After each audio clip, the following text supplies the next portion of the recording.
We are back with the Fox News Alert. Chief Foreign Correspondent Trey Yingst just speaking with President Trump and has the latest from Tel Aviv. Trey, what can you tell us and what did the president have to say? Yeah, guys, good morning. I just spoke with President Trump for about 20 minutes, and he told me if Iran does not sign this deal, the whole country is getting blown up. He went on to say that bridges and power plants will be targeted if Iran does not sign this agreement. The president telling me that U.S. Special Envoys Jared Kushner and Steve Witkoff are heading to Islamabad, Pakistan for meetings on Tuesday, possibly into Wednesday, to try and get this agreement across the finish line. The president telling Fox News this is a very simple deal, but this is the last chance for the Iranians. The president very clear in our conversation that he is not making the same mistake that President Obama made, giving cash to the Iranians and allowing them to continue a nuclear program. The deal on the table is to reopen the Strait of Hormuz to ensure that the Iranians do not have this highly enriched uranium that is buried deep underground after Operation Midnight Hammer last summer. And again, the president telling Fox News that the entire country will be blown up. Bridges and power plants will be targeted if the Iranians do not sign this agreement. This is a significant development because we are in this less than 72-hour window before the ceasefire between the United States and Iran expires.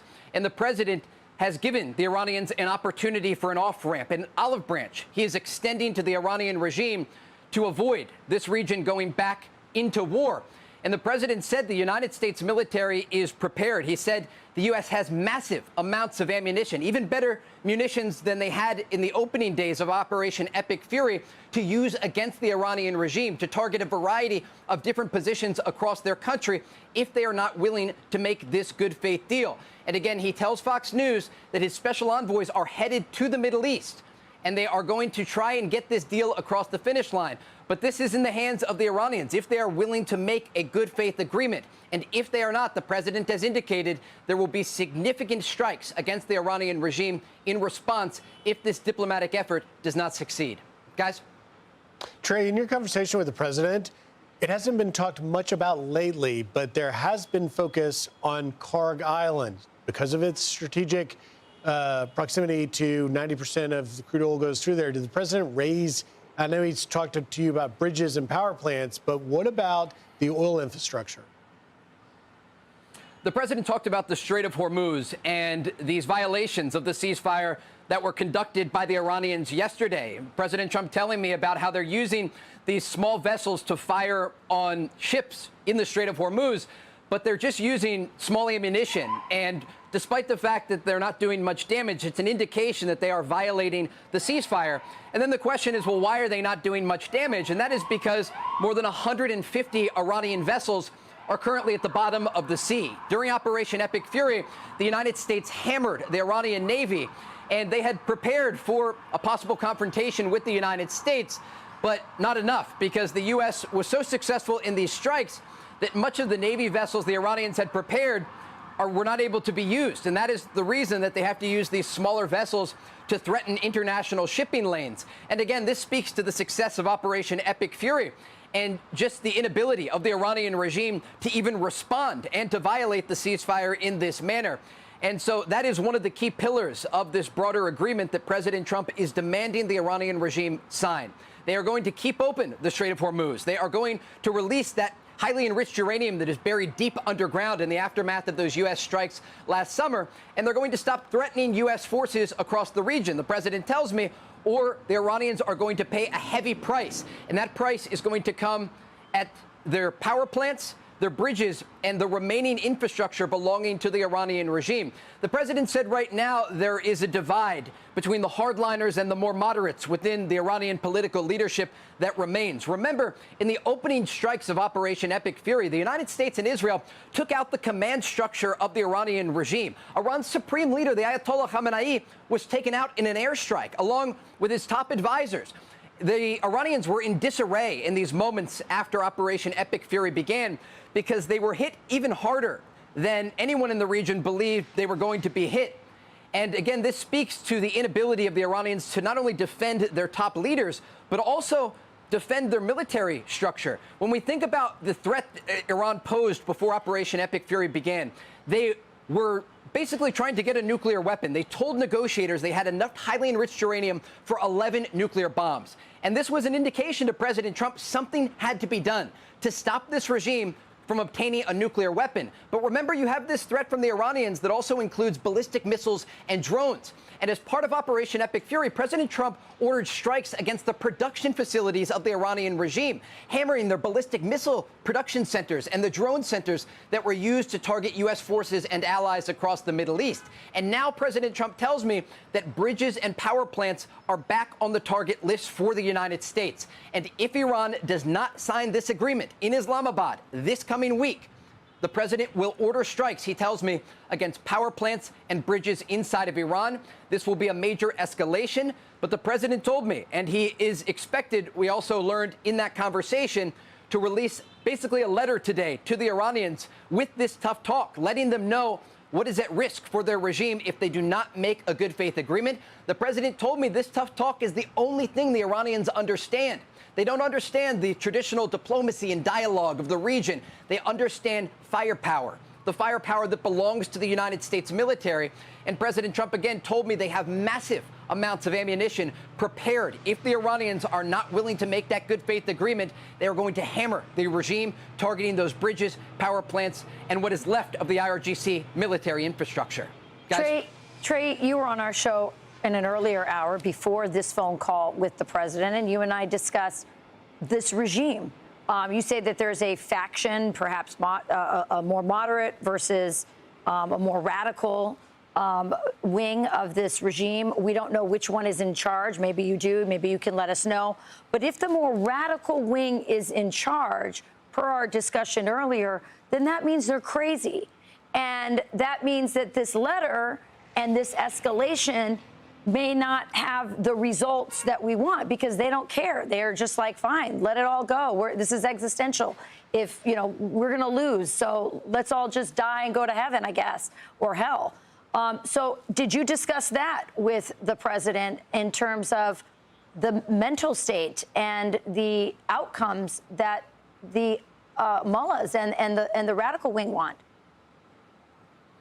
Yes, and I can tell you, having talked to the president multiple times throughout this war and prior to this conflict, the president understands exactly who he's dealing with here. These are not traditional negotiators on the other side of the table. This is not a traditional regime. Even on our call today, President Trump brought up the protesters who were slaughtered in the streets of their country earlier this year. And the president multiple times said he would be there for them. And he targeted, actually, during Operation Epic Fury, many of the besieged force commanders and those responsible for the crackdown against Iranian demonstrators who were peacefully protesting in the streets of their country. But again, I think the fact the president continues to bring this up, he understands two things. He understands the Iranian population, more than 90 million people, and many of them are quietly supporting what President Trump is doing, pressuring a repressive regime that spent 47 years cracking down on their own people. But he also understands the negotiators, and he understands the break in who's actually calling the shots here. And it's a great question because even the Iranians are not clear on who is calling the shots. And while you have this divide between the hardliners and the more moderates, even the Iranians can't agree on their own position. We heard Iran's foreign minister late last week saying the Strait of Hormuz is open, and then IRGC commanders saying it's closed, and then yesterday firing on these vessels trying to pass through the Strait of Hormuz. And again, this speaks to the successful U.S. strikes against the regime and the command structure of the IRGC. But as it relates to who is at the negotiating table now, the takeaways that I had from this 20-minute call with President Trump were quite clear. It doesn't matter to President Trump who is calling the shots in Iran right now. What matters is that they signed this agreement. And the president said if they do not sign the agreement, he is going to target Iranian power plants and bridges. He is going to increase the strikes against the IRGC and go after the core that remains within Iran. Because he told me this is a very simple agreement. It can be done in 10 minutes. They know what is on the table. All they have to do is sign the dotted line. And so far, they've been unwilling to do so. And that is why President Trump told me that on Tuesday, U.S. Special Envoys Jared Kushner and Steve Witkoff are headed back to the Middle East to try and get this deal across the finish line. And remember what we are looking at here. Now we understand, after this conversation with President Trump, I can tell you very clearly, we are looking at option A or option B. Option A is that the Iranians come to the table on Tuesday and they sign a good faith agreement that never allows them to have a nuclear weapon, that makes sure they give up their enriched uranium, and ensures that they open the Strait of Hormuz. Option B is that their power plants and bridges are going to be destroyed by the U.S. military, the strongest military in the world. And so they have a decision to make. And the president was very clear just before we got off the call. He told me Iran has a decision to make. And the decision is either going to be an off-ramp that saves the lives of the leadership and the infrastructure of the country, or the alternative. And the president told me he is prepared for both options. And again, he is sending his negotiating team for one final effort to try and get this deal across the finish line. But the president was very clear. He told me if they do not sign this deal, the whole country is going to get blown up. Trey, it's Lucas. Great reporting. Vice President Vance led the negotiations last weekend in Islamabad. He is not going on this trip to Islamabad. Why do you think that is? It's a great point, and I do want to just read something to you right here as we are talking. The president has now posted on Truth Social about exactly what he told me during that conversation. He says, in part, Iran decided to fire bullets yesterday in the Strait of Hormuz, a total violation of our ceasefire agreement. Many of them were aimed at a French ship and a freighter from the United Kingdom. The president goes on to say, that wasn't nice, was it? My representatives are going to Islamabad, Pakistan, confirming what he told me on the phone earlier. They will be there tomorrow evening for negotiations. Iran recently announced that they were closing the strait, which is strange because our blockade has already closed it. The president goes on to say in his post, they're helping us without knowing. And they are the ones that lose with the closed passage, $500 million a day. Now, it's a very long post on Truth Social, and we'll pull it up here. But the president later says, no more Mr. Nice Guy. They will come down fast. He's talking about the bridges and power plants. And again, that is what I gathered from my conversation with the president, that he is not playing games here. He is not bluffing. He is going to hammer the Iranian regime if they do not sign on the dotted line. The choice is theirs in the days ahead. Can you respond to, I know the Truth Social came out and we didn't get an answer to the question of why you think J.D. Vance is not included in this negotiation team? The short answer is we understand that the vice president is still directly involved in these conversations and consultations. The president just yesterday at the White House held a situational assessment in the Situation Room, gathering top cabinet officials, whether it was the Joint Chiefs Chairman, the Secretary of War, Pete Hegseth, the vice president, and others. And we understand that U.S. Special Envoy Steve Witkoff was involved as well in that conversation. And so this is a full court press by the Trump administration. A variety of officials are involved at many different levels. The United States is preparing not just on the diplomatic front, but also on the military front. And as the president has made clear on Truth Social and in our call earlier today, he is prepared for a variety of outcomes. But we are looking at two outcomes here, either a diplomatic solution or military action. Big decision. Trey Yingst, Great stuff, great Trey. reporting out of Tel Aviv. Thank you, Trey. Sounds like, by the way, that the whole country should be praying right now. Indeed. The whole country needs to pray right now for peace, for them to come to the table and this to end.